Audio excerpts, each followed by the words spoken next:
हिमाचल प्रदेश का बिलासपुर जिला, करीब 16 साल के बाद वहां पर मंत्री पद मिला, लेकिन मंत्री पद मिलने के बाद तकरीबन 1 महीने इंतजार करना पड़ा पोर्टफोलियो के लिए। हम बात कर रहे हैं बिलासपुर जिले से मंत्री बने राजेश धर्माणी जी की। हमारे साथ बातचीत के लिए मौजूद है। सर, सबसे पहले तो आपको बहुत बहुत शुभकामनाएं। धन्यवाद जी, थैंक यू। एक लंबा इंतजार करना पड़ा बिलासपुर जिला को भी। उसके बाद जब आप मंत्री बने, काफी खुशी का माहौल भी था। जब पोर्टफोलियो मिलना था सर, क्या आपने एक्सपेक्ट किया था कि जो तकनीकी विभाग है आपको दिया था, आपकी कुछ इच्छा थी कि जो विभाग है वो आपको दिया जाए जिसमें आप और बेटर जो है काम वो कर सकते हैं? निश्चित तौर पे संभावना रहती हैं। इससे पहले जब ये विभाग दिया जाता था तो ये एडिशनल विभाग होता था। ये पहली बार शायद full fledged technical education minister बनाए हैं, तो इसलिए इस तरह की चर्चा होती है, क्योंकि इससे पहले ये एडिशनल विभाग था। पिछली सरकार में भी जो हमारे इंडस्ट्री मिनिस्टर थे उनके पास एक विभाग था, उससे पहले एग्रीकल्चर मिनिस्टर के पास था। हमारी जो कांग्रेस की सरकार थी उसमें जो food and civil supply minister थे श्री GS बाली जी, उनके पास था। तो ये एडिशनल दिया जाता था, शायद इसलिए इस तरह की चर्चा है। सर, आपने कहा भी कि अगर आपसे पूछा जाता तो शायद आप अपनी इच्छा जताते कि कौन सा विभाग आपको दिया जाए। क्या आप कौन सा चाह रहे थे आप पोर्टफोलियो, अगर आपसे पूछा जाता तो क्या चाह? ये तो अब जो बातें नहीं हुई उसके बारे में क्यों चर्चा करनी है, लेकिन जो भी फैसला मुख्यमंत्री जी ने किया ठीक है, हमारे स्वीकार्य है। सर, जो पोर्टफोलियो आपको दिया गया है, किस तरह के आप इसमें काम करने की प्राथमिकताएं क्या है आपकी? यंगस्टर्स के लिए किस तरह से देखते हैं, रोजगार को देखते हुए कि किस तरह के जो ऑप्शंस है उनके लिए आगे जनरेट किए जाएंगे? देखिए, इस विभाग का मैंडेट बहुत बड़ा है। बजट के हिसाब से देखेंगे, मैन पावर के हिसाब से देखेंगे तो विभाग छोटा है, लेकिन इसके दायरे में जो है या इसका जो विषय है वो बहुत बड़े हैं। कोई भी सोसाइटी है वो तब प्रोग्रेस करेगी जब वहाँ की प्रोडक्टिविटी बढ़ेगी, और प्रोडक्टिविटी बढ़ाने में जो टेक्नोक्रेट्स हैं, स्किल्ड मैन पावर है, उसके बगैर वो संभव नहीं है। तो हमारी ये कोशिश होगी कि हम स्किल्ड वर्कफोर्स तैयार करें। हम जो हमारा टेक्निकली क्वालिफाइड भी है बच्चा, उसको हम कुछ सॉफ्ट स्किल सिखाएं, कुछ उसकी टेक्निकल जो स्किल है उसको भी इम्प्रूव करने के लिए कुछ एड ऑन्स की जो कोर्सेज हैं उसको स्टार्ट करें। और जो हमारी टेक्निकल एजुकेशन जो वर्तमान में दी जाती है उसका वे ऑफ टीचिंग या उसका करिकुलम, जहाँ भी हमें इसको स्टडी करेंगे और जहाँ भी इम्प्रूवमेंट के स्कोप होंगे, निश्चित तौर पे we will work on those issues to make it more better. अगर हम बात करें, जब जैसे ही पोर्टफोलियो आपको दिया गया, इस तरह की हवाएं चलनी सियासी गलियारों में शुरू हो गई कि जिन मंत्रियों से विभाग लेकर आपको दिया गया है, नाराजगी कहीं ना कहीं दिख रही है। आज कैबिनेट की बैठक में भी वो नहीं पहुंचे, जिस वजह से और ज्यादा हवा इससे मिल गई इन चर्चाओं को। आपका क्या कहना है सर इस बारे में?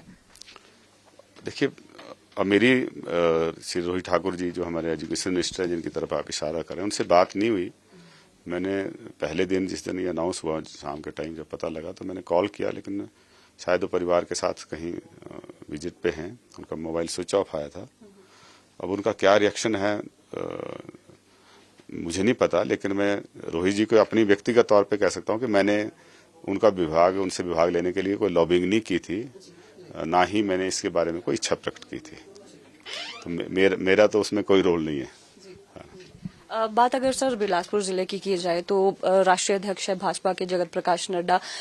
उनके हिसाब से काफी स्ट्रांग उसे माना जाता है कि भाजपा का गढ़ अगर है, और इकलौती आपकी सीट है जो कांग्रेस को मिली है वहां से। आगामी समय की अगर हम बात करें लोकसभा चुनावों को देखते हुए, यहाँ पर हिमाचल भी आए थे जगत प्रकाश जी, और उन्होंने कहा कि केंद्र सरकार ने बहुत काम किया है और मतलब अविश्वसनीय जो विकास है, कई योजनाएं केंद्र की। यहाँ पर किस तरह से देखते हैं सर आप इसको, और बिलासपुर की अगर हम बात करें वहां की जनता क्या सोचती है? देखिए, विकास की कोई सीमा नहीं है। जब एक काम हो जाता है तो 10 काम और पैदा हो जाते हैं। लेकिन भाजपा जिस तरह ढिंडोरा पीटती है, अगर उतना काम किया होता तो रिजल्ट कुछ और होते पिछले विधानसभा चुनाव में। लेकिन बीजेपी जो है, ये इनका समय और ऊर्जा संसाधन, ये मुझे लगता है 50% से ज्यादा समय जो है ये प्रचार प्रसार पे लगाते हैं। और नड्डा जी को क्या कहें, तो प्रधानमंत्री जी भी उनका भी मेन फोकस प्रचार प्रसार पे रहता है। तो ये छोटी सी चीज को बढ़ा चढ़ाकर जो है वो अपने पक्ष में दिखाने की कोशिश करते हैं, लेकिन धरातल में ऐसा नहीं है। लोग इनसे इतने खुश नहीं थे, ना ही अब हैं। जो इन्होंने पहले चुनाव में वायदे किए थे, जो जिससे प्रभावित हो गए लोगों ने इनको वोट दिए थे, बाद में इन्हीं के बड़े नेताओं ने कहा कि ये चुनावी जुमले थे। तो अपने वायदों को ये जुमला बताएंगे तो फिर मुझे नहीं लगता कि वो मतलब नैतिक तौर पे सही बात है। और इसी वजह को लोग जानते हैं, इन वजहों को, कि ये बोलने में और करने में इनमें बहुत फर्क है। भारतीय जनता पार्टी की कथनी और करनी में बड़ा अंतर है। सर, लोकसभा चुनावों के लिए चर्चा चल रही है कि जो जगत प्रकाश नड्डा है वो चुनाव लड़ सकते हैं हमीरपुर पार्लियामेंट्री से। तो हमीरपुर की अगर हम बात करें तो वहां पर और भी दूसरे सांसद जो केंद्र में प्रतिनिधित्व करते हैं हिमाचल का, कितनी बड़ी चुनौती होगी सर अगर जगत प्रकाश नड्डा चुनाव लड़ते हैं आगामी समय? हमें तो अपनी तैयारी करनी है। कांग्रेस अपनी स्ट्रेंथ पे भरोसा करती है। भाजपा की तरफ से किसी को चुनाव लड़ाया जाए, उनका अंदरूनी मामला है। ये खींचतान है नेतृत्व में भाजपा के कि नड्डा जी कुछ और दिशा में चलते हैं, अनुराग ठाकुर जी किसी और दिशा में चलते हैं।